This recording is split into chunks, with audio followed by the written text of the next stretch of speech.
कोकण के 720 किलोमीटर लंबे समुद्र तट को सुरक्षित करने के लिए शिलाहारों से लेकर श्री छत्रपति शिवाजी महाराज ने कई किलों का निर्माण किया और इसके पीछे सबसे बड़ा कारण है उस समय पर व्यापार करने का सबसे बड़ा मार्ग था समुद्र मार्ग।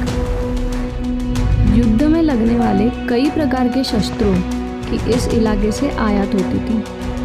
इसका मतलब जिस शासक का नियंत्रण इस समुद्र मार्ग पर है वो उस क्षेत्र में होने वाले व्यापार पर पूरा नियंत्रण कर सकता है। हजारों वर्षों से भारत आने वाले व्यापारी जहाज़ों के वजह से प्राचीर यानी कि तटबंदी बहुत ज़्यादा मायने रखती थी। पर फिर पोर्तुगीज़, फ्रेंच और अंग्रेज़ों ने जब अपने व्यापारी जहाज़ों के साथ साथ चालाकी से लश्करी जहाज़ भारत लाना शुरू किया, तब इन समुद्री किलों का महत्व और भी बढ़ गया।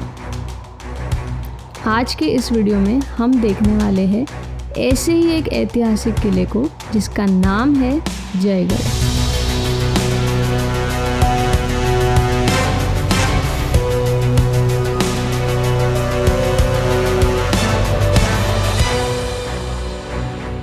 Welcome back to the another episode of Konkan series.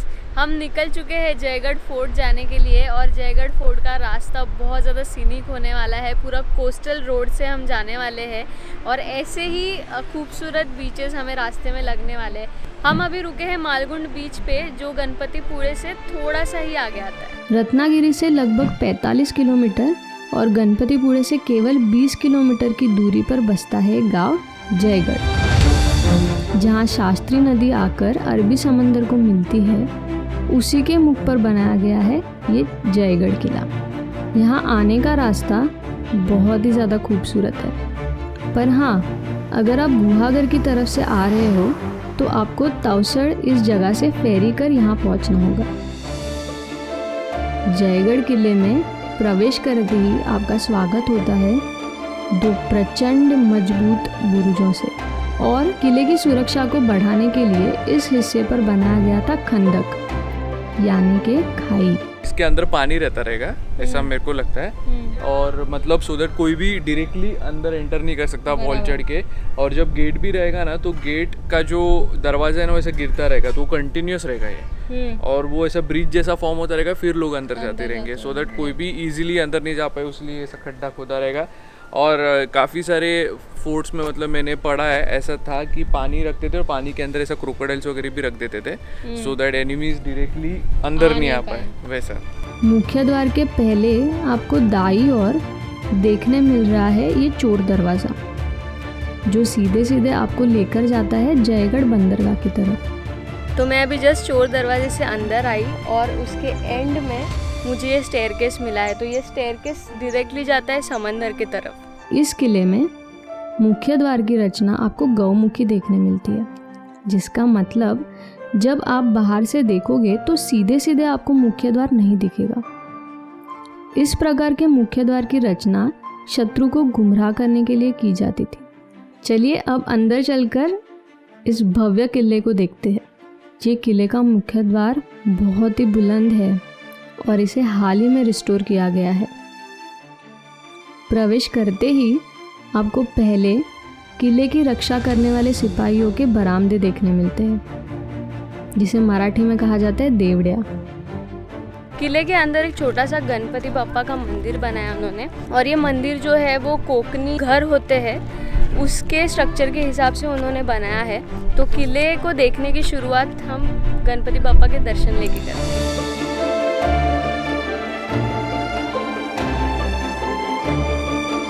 मंदिर के ठीक बाहर एक बहुत ही पुराना दीप स्तंभ है। ये मेरे पीछे जयबा महार उनकी समाधि है। ऐसा बोलते हैं कि इस किले का नाम उनके नाम पे रखा गया था। अब कोई कहता है ये किला 12 एकड़ में फैला हुआ है, कोई कहता है 13 एकड़ और कोई कहता है 4 एकड़।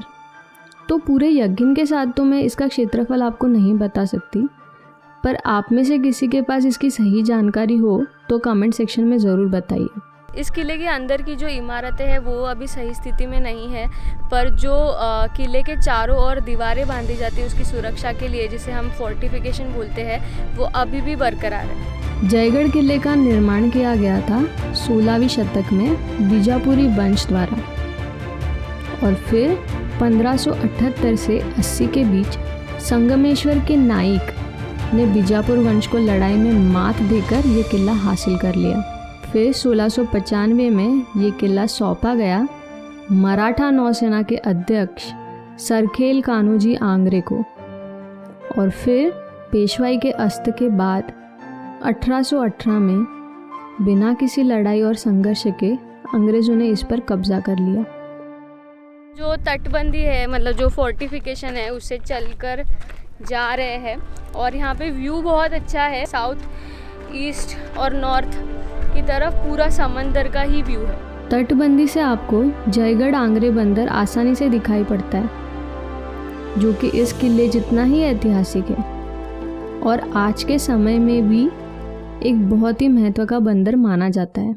स्टेयर्स बनाए हैं, उसका हाइट बहुत बड़ा है और जिसका हाइट छोटा रहेगा उसको स्पेशली बहुत इश्यू होगा, क्योंकि मुझे बहुत इश्यू हो रहा है। बहुत ऐसे तेरे लिए 3 स्टेप उसमें 1 स्टेप में कन्वर्ट कर दिया उन्होंने।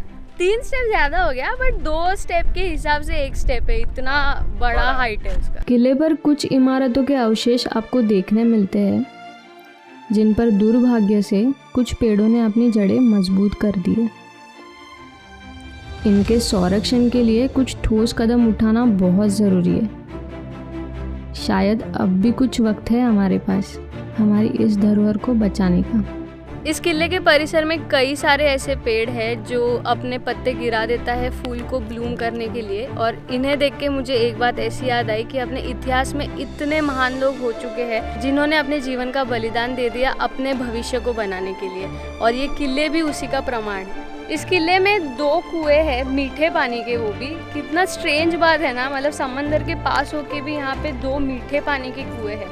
तो एक कुआं उसमें से 70 फीट डीप है और एक कुआं 100 फीट डीप है। छत्रपति शिवाजी महाराज के ऐसे काफ़ी सारे किले हैं जहाँ पे उन्होंने समुद्र के बीच में भी होके स्वीट वाटर वाला उन्होंने वेल वहाँ पे रखा है।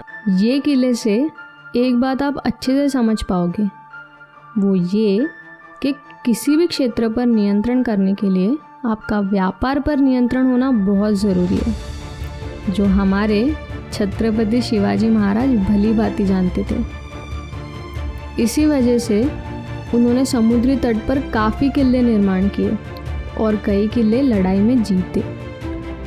रत्नागिरी के आगे के एपिसोड्स में आपको हम ऐसे ही कुछ किलों से रूबरू करवाएंगे। माइक में कुछ खराबी होने की वजह से शायद आपको आगे के इस वीडियो में आवाज़ ठीक से ना सुनाई पड़े, और उसी के लिए हमें खेद है। तो मेरे हिसाब से यहाँ पे एक सिक्योरिटी भी होनी चाहिए, और किले में जाने के लिए कोई भी एंट्री फीस नहीं है, आप फ्री में एंटर कर सकते हो।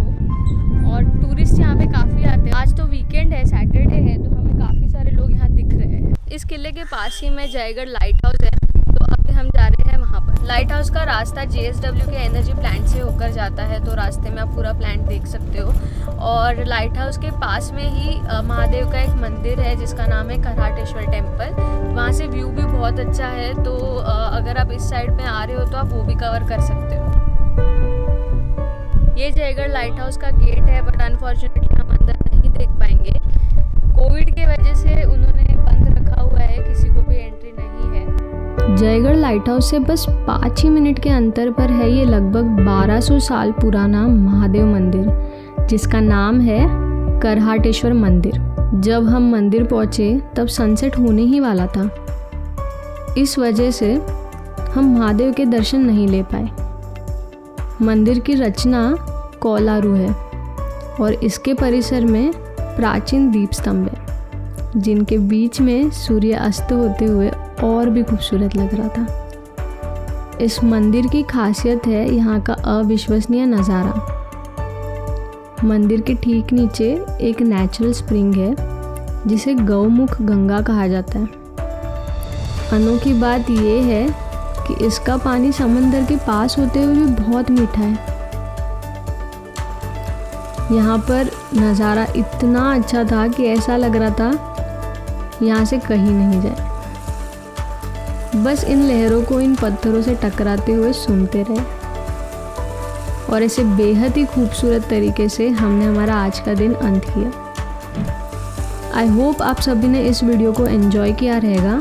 अगर हाँ तो वीडियो को ढेर सारा प्यार दीजिए, शेयर कीजिए ताकि अपना इतिहास भारत के हर कोने तक पहुँचे।